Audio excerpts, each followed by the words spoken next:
My lord, it was Lord Du who suggested the poisoning, and I was the one who procured the formula. So why did you claim responsibility for it all? You are my confidant. What you do, I am ultimately responsible for. And besides, Lord Du and I were in agreement before he acted. But admitting to this tarnishes your reputation. You are an undefeated general on the battlefield, a man known for his integrity and honor. Since he began following me, he's been peerless with a sword and on horseback, but when it comes to political games, he's still so naive. Still, these unsavory affairs do harm everyone involved. I don't regret it, but I shouldn't have spoken of it in anger. Very well, I shall refrain from such talk in the future. I have no desire to frequent this place. Keep watch over it for me. Understood. My lord, the deposed emperor's health has improved significantly. He stopped coughing up blood. However, the old eunuch who attends him curses your name with the most vulgar language daily, so I took it upon myself to discipline him. There's one more thing. The deposed emperor has, for some unknown reason, suddenly taken to devoutly worshipping Buddha. He even sent a petition to the emperor, asking for Buddhist sutras, which I intercepted. Yet, from his behavior, it appears he's genuine. Very well, I am aware. You are dismissed. Humbly requests the bestowal of Buddhist sutras, as the petitioner seeks to turn a new leaf and devote his heart to virtue.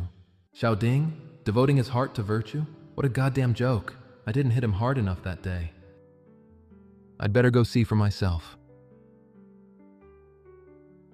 Thus I have heard, at one time the Buddha dwelt in the Triastrimsa heaven, preaching the Dharma for the sake of his mother. At that time in the 10 directions were boundless worlds. The instant I laid eyes on Xiao Ding, a fleeting delusion caught me. Wreathed in the haze of incense, the deposed emperor looked so serene and devout, as if he were genuinely repentant. But I knew better. His mercurial rage on the throne, his strained composure after his fall, his vicious barbs when provoked. Each of those was a more authentic part of him than this sanctimonious charade. Do you honestly believe a vegetarian diet and a few chants are enough to atone for your sins? If the world's debts could be solved so easily, we'd simply build more temples. What game are you playing this time? Having stood at the brink of death and returned to this world, I am deeply aware of the weight of my sins. I wish only to spend my remaining days reciting sutras and seeking redemption. No outside items are permitted here. Where did you get these sutras? Go on, spin me another tale. My lord, the sutras were delivered on Lord Du's orders. Du Jindan? He never said a word to me about this. Guards, confiscate his altar and all his scriptures. While His Majesty did suggest he might be permitted to worship, the formal decree has not been issued. Lord Du was overzealous. The scriptures can wait until His Majesty sees fit to bestow them personally. From this moment on, you are forbidden to accept anything from any outside party. Anyone who violates this command will be court-martialed. Does it not wound his pride to hear a former subordinate giving him orders? That one in his hand. Take that one too. Astounding. A man who spent his entire life on a pedestal, so proud and unyielding, can now humble himself to this extent. Xiao Ding, what is your endgame? Your Majesty, that man Chen has gone. Please, Your Majesty, if you are angry, let it out. Do not swallow your rage. You will only make yourself ill. It is of no consequence. Go and fetch some water for me. They have defiled the altar. It is an affront to the Buddha. At once. I stopped believing in gods and Buddhas the year I turned 15. Oh, the Buddha might be real, but he's never shown me a shred of favor. He ignored me when I was innocent and free of sin. Did you think he'd pity me now with these blood-stained hands? The idea is ridiculous. Let's be clear. I lost this power struggle.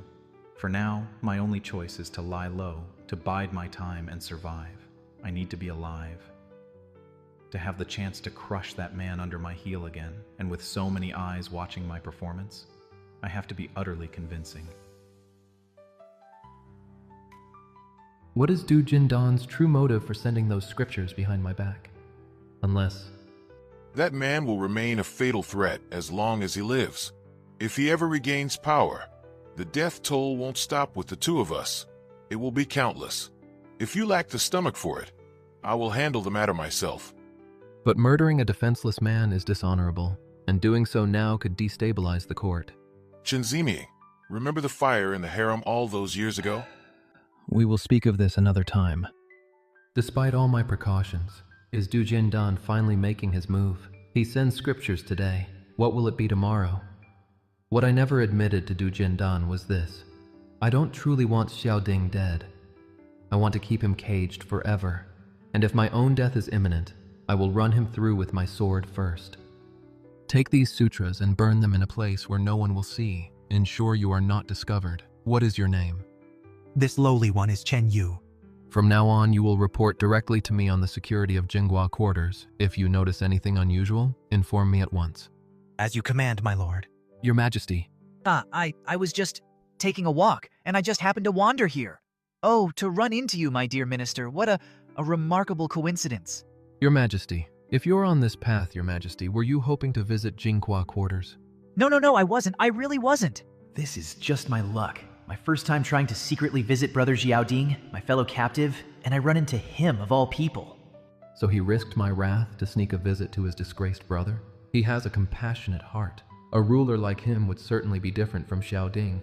If Your Majesty intends to visit, I must insist on providing a personal escort. The regent can be this courteous? I've always been too terrified of him to even look his way. I've changed my mind. I'm tired. I was just returning to the palace. You may rise. Your servant bids you farewell, Your Majesty. From that day on, Emperor Xiaojin found himself increasingly drawn to Chen Zeiming. He began to summon him to the palace with growing frequency, always under the guise of discussing court policies. Part of it was genuine fascination. He had glimpsed the man beneath the formidable reputation, a person who was reserved, steady, and surprisingly easy to be around. But it was also a cold political necessity. Even a puppet emperor, isolated and friendless in his own court, needed a powerful patron to keep his throne secure. King of Wei, you must drink another with me. My lord, there is trouble at Jinghua quarters. What kind of trouble? The occupant is dead, poisoned. What did you say?